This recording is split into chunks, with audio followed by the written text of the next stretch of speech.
This is Cardinal Truth, chapter 11. Do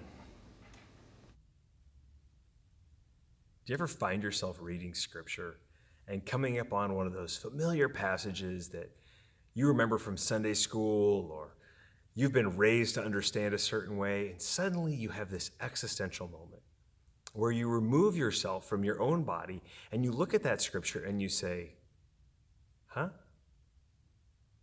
What did I just read? I think classically we hear this verse, you've been made clean by the blood of the Lamb. And we understand what that means, and yet if you're an outsider looking at this sacred text and you see this, honestly, I think I want to go get another shower.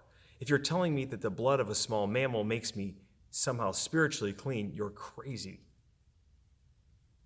Also, there's this idea that the Bible is this big giant book of rules and commands. One of the commands that I want to talk about today is found in 1 Thessalonians 5. Paul writes that we should pray without ceasing. Good Lord, man, that's a hard rule.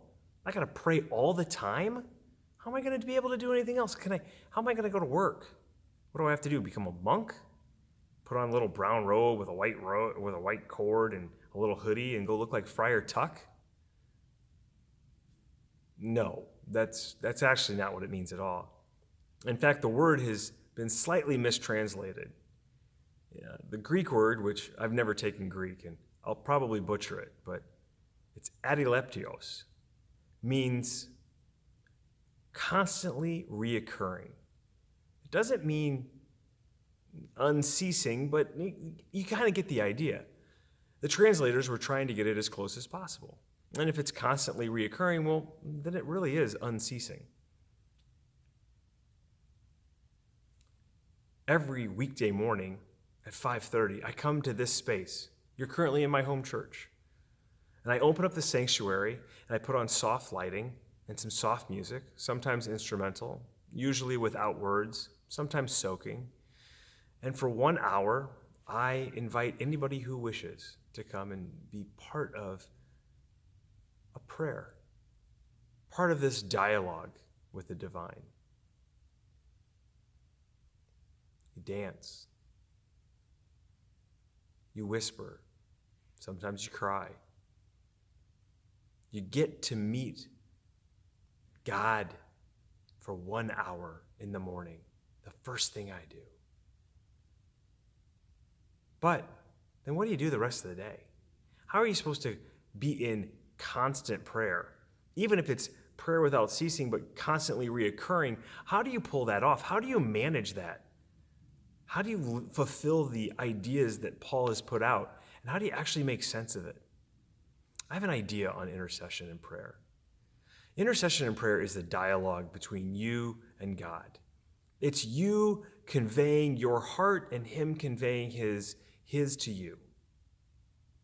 And yet, oftentimes I found people who pray are simply asking for things. They're coming at God, and maybe there's adoration, and maybe there's thanksgiving, but it's actually a ton of these things where I need, I want, I bless, I want some help, and we don't always use our ears. See, 50% of a relationship is listening, maybe more. It's understanding that God is constantly speaking to you. Maybe that is prayer without ceasing. That you have constantly turned your ears towards heaven and you're able to hear what God is saying today. Yes, of course he wants to know your needs. Of course God is invested in who you're becoming. Of course, we have a good God. However, if we're never listening, then we're never taking revelation in for ourselves. How do we know what's next? Look, the challenge isn't that your mouth is always running, it's that your ears are always open. Can you get there? Can you pray without ceasing all day long? Constantly aware of his presence, constantly aware that there is something out there that will pull you into a relationship that's even deeper if you'll just listen.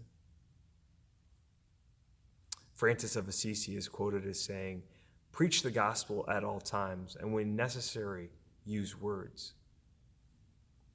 Let's tweak that a little bit.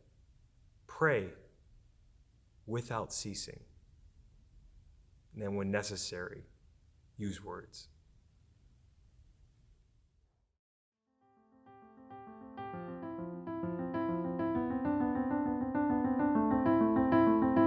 Thanks for listening to this podcast. If you enjoyed, please rate us and subscribe. All of the music was created and produced by Hello Wonder Music. You can find them at hellowondermusic.com. For more information about JD and the church he and Carrie co-lead, including our weekly podcast and upcoming events, please visit greaterchicagochurch.com.